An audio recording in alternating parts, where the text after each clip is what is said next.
Bell. Larry Taylor goes back near his 15-yard line. Under 5 minutes to go before halftime. 20-10 Stampeder lead. And again, Keon Raymond. Calvin McCarty is there. And a number of other Eskimos. With Ryan Phillips a couple weeks ago. Matt Nichols rolls, gets out of trouble, and Calvin McCarty clutching it, hanging on, plowing, crashing down to the Calgary 48-yard line. Calvin McCarty certainly not implemented the way he has been in previous seasons.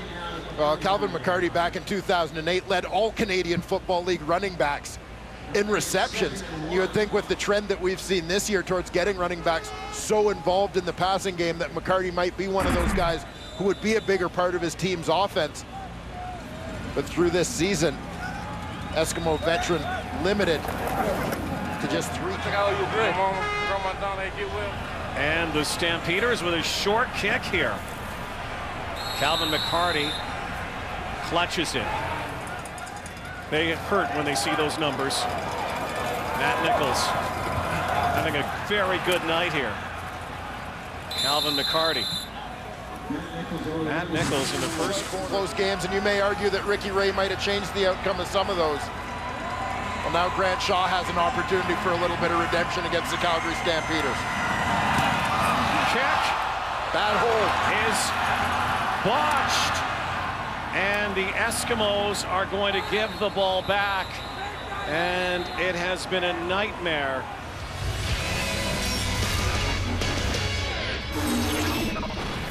This is Sports Center. We begin with the game you just watched. The Stamps, the Eskimos, John Cornish, needing just 50 yards to break Normie Kwong's single-season record for a Canadian running back. A record that has lasted 56 years. Stamps opening drive. Drew Tate finds Joe West crossing the middle. 11-yard touchdown. Tate auditioning to be the starting quarterback in the playoffs. Off to a good start. It's 7-0 Calgary. Still in the quarter. Calgary driving a game. This time, Tate keeps it himself. 9-yard touchdown. 14-3. Chilly night in Edmonton, -4 degrees at Commonwealth, and back to Cornish we go. Closing in on that record. He'll take the handoff. He goes for 13 yards. Best back in the CFL. He is now just 10 yards away from the record. Now Matt Nichols at quarterback instead of Kerry Joseph after the Eskimos clinched a playoff spot thanks to the Ticats loss yesterday. Nichols looking for Fred Stamps, puts it in the basket.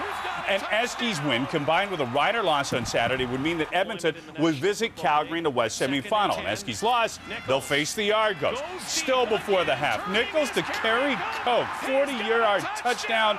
Eskimos down 20-17 at the break. At halftime, Vanilla Ice performed a medley of his hits. I mean hit. Somebody say go Ninja, go Ninja, go! You better gain weight, you better hit the fools and the kid don't play. If there was a problem, yo, I solve it. Check out the hook when my DJ revolves it. Let me hear you! I don't know. This just killed me at the half. I got to be honest with you. Awesome. You know, back to the in '84. Big Eskies fan. Yeah, back to the action. After Tate went 11 for 15 in the first half, Kevin Glenn takes over at quarterback for the second half. He's going to air it out for Mo Price. Price, ridiculous catch. He can walk this one into the end zone. 57 yards. Stamps up by 10. Eskimos back on offense. Corey Boyd cut by Edmonton, brought back after Hugh Charles was injured. He's going to go 21 hard yards for the touchdown. That's going to cut the lead to 3. Back to John Cornish, just 3 yards away from the record. And John Cornish has done it. Normie Kwong, move over. There is a new all-time single-season leader. And what a brilliant year he's had. Cornish with 1,457 rushing yards, the most ever by a Canadian, gets a call from the Prime Minister. I don't know who called it. Meanwhile, Nichols making a case to be the Eskies starting quarterback in the playoffs. Fourth quarter, gets some help from Fred Stamps. It is a jump ball, and Stamps comes down with it. That would lead to a field goal. That tied it at 27 under 2 minutes to play. Grant Shaw from 38 yards to give the Eskies the lead. Nichols can't take the hold down. The Eskies miss a chance to go in front. The game remains tied. Dying seconds, 44-yarder. Rene Paradis, the game winner. It's up. And it is good. That was actually his second Calgary attempt at that field goal. If you win saw on it, the Kavis final Reed tried kick to of the ice game. baby him, and he missed the kick. He got another chance after the timeout, and he drills it through the middle. So the Stampeders have now won 11 of their last 13 games against the Edmonton Eskimos, including 5 in a row at Commonwealth Stadium, which is pretty much unheard of. Fred Stamps catches for over 1,000 yards for the 4th straight season. But the biggest story, John Cornish sets a CFL record for the most rushing yards in a single season by a Canadian. As I mentioned, 1,457. After the game, he talked to our Ryan Rashad.